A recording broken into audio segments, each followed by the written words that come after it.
खबर शुरू करने से पहले एक जरूरी सूचना। कानपुर में 17 अक्टूबर शाम 5 बजे से सजने वाला है दी लल्लन टॉप अड्डा का मंच हमारे सरपंच सौरभ द्विवेदी के साथ, जहां होंगे नगर के नामचीन, सिटी के एक्सपर्ट और शहर के कला और समाज के मनमज्ञ। देश दुनिया, धंधे पानी, राजनीति की बातों से लेकर चुनावी चकल्लस सब कुछ होगा यहाँ पर। तो 17 अक्टूबर को डायरेक्ट पहुंचे मोती झील वाला park and thank us later. बाकी सारी डिटेल्स आपको मिल जाएंगी डिस्क्रिप्शन बॉक्स में। अब बढ़ते हैं खबर की तरफ। प्यास लगने पर पानी से पहले याद आता है आरओ वाटर प्यूरिफायर। शहरों में तो तकरीबन हर घर का हिस्सा बन चुके आरओ वाटर प्यूरिफायर पर पर्यावरण मंत्रालय की तरफ से नए नियम नोटिफाई हो गए हैं। आरओ वाटर प्यूरिफायर की तकनीक कुछ ऐसी है कि एक तरफ से ये साफ पानी देता है, लेकिन दूसरी तरफ से ढेर सारा पानी फिल्टर करने के नाम पर बाहर निकाल देता है। आखिर आरओ की ऐसी क्या तकनीक है कि इस फिल्टर में इतना पानी बर्बाद होता है? तरह तरह के आरओ प्यूरिफायर करते क्या हैं, और क्या ऐसा भी कोई आरओ वाटर प्यूरिफायर होता है जो पानी की बर्बादी नहीं करता? आइए सब कुछ बताते हैं आपको तफसील से, साथ ये भी कि नए नियम क्या हैं। पहले आपको बताएंगे कि आरओ प्यूरिफायर पर आज हम चर्चा क्यों कर रहे हैं। अंग्रेजी अखबार इकोनॉमिक टाइम्स के मुताबिक अब वाटर प्यूरिफायर बनाने वाली हर कंपनी को अपने प्यूरिफायर के साथ ये भी बताना होगा कि इससे कितना पानी बर्बाद होता है। ये बिजली के उपकरणों पर लगने वाली स्टार रेटिंग की तरह होगा। जैसे एक स्टार रेटिंग वाले उपकरणों में बिजली की ज्यादा खपत होती है, वैसे ही कम रेटिंग वाले आरओ प्यूरिफायर में पानी ज्यादा बर्बाद होगा। वाटर प्यूरिफायर के पानी बर्बाद करने की दर की जानकारी मिलने से उपभोक्ता ये जान सकेगा कि उसे वाकई इसकी जरूरत है भी या नहीं। अगर है तो किस तरह का वाटर प्यूरिफायर लेना चाहिए। प्यूरिफायर की रेटिंग का सिस्टम अभी से 18 महीने के बाद लागू होगा। अखबार ने पर्यावरण मंत्रालय के एक सीनियर अधिकारी के हवाले से यह भी लिखा है कि वाटर सप्लाई करने वाली अथॉरिटी ये भी बताएगी कि उसके पानी का TDS यानी टोटल डिसॉल्व्ड सॉलिड्स का लेवल क्या है। लगे हाथों ये भी जान लीजिए कि TDS होता क्या है। WHO गाइडलाइंस के अनुसार TDS में शामिल होता है calcium, magnesium, potassium, sodium bicarbonate, chlorides और सल्फेट। इसके साथ कुछ ऑर्गेनिक चीजें भी पानी में होती हैं। ज्यादा TDS होने पर पानी पीने लायक नहीं माना जाता। वाटर प्यूरिफायर पानी को साफ करने के साथ साथ TDS का लेवल बनाए रखता है।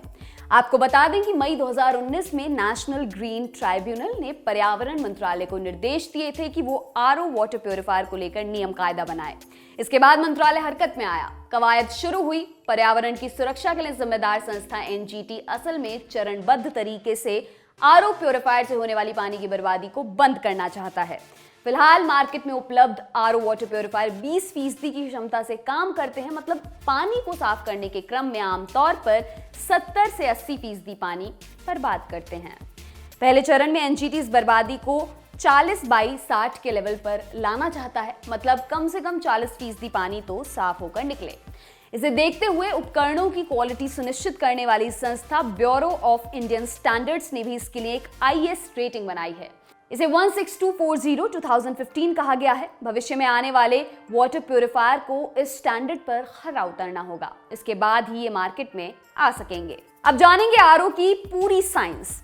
आरओ का फुल फॉर्म है रिवर्स ऑस्मोसिस। ये पानी साफ करने की एक तकनीक है।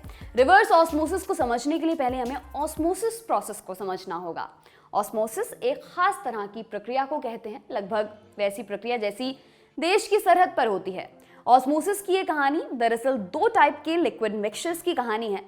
आरओ प्यूरिफायर के संदर्भ में एक लिक्विड मिक्सचर में होगा साफ पानी और दूसरे मिक्सचर में होगा मिलावट वाला पानी या गंदा पानी। ये अलग अलग होते तो कोई कहानी ही ना होती। तो ऑस्मोसिस नाम की घटना घटे, इसके लिए हम इन दोनों के बीच एक सरहद बना देंगे।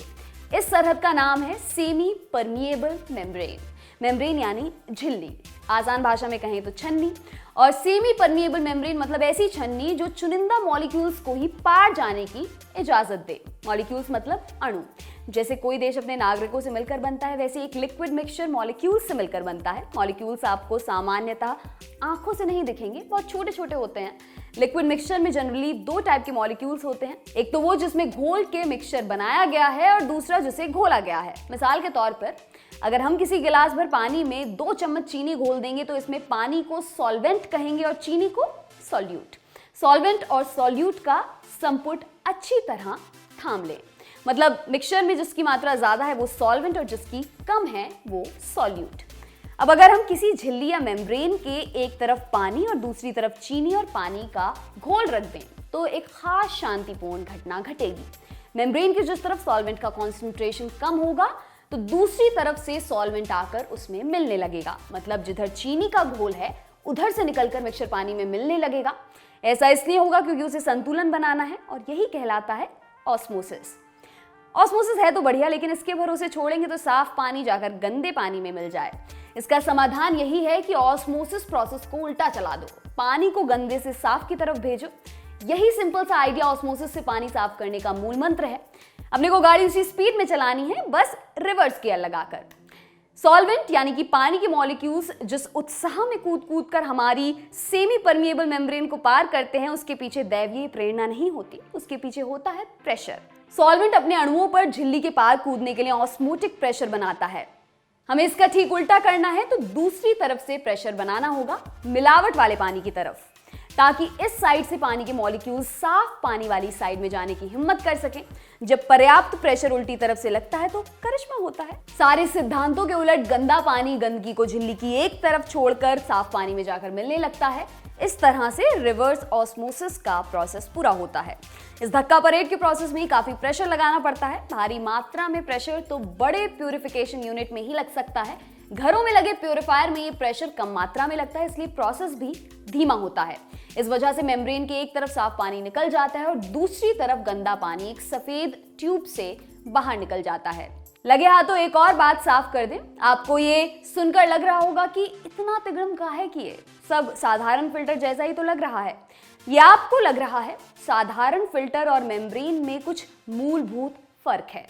साधारण फिल्टर मैकेनिकल लेवल पर काम करता है, मतलब इधर से पानी डाला और छन्नी के छेद के हिसाब से कुछ चीज एक तरफ रह गई और दूसरी आगे निकल गई। मेम्ब्रेन में ऐसा नहीं होता, ये केमिकल प्रोसेस है।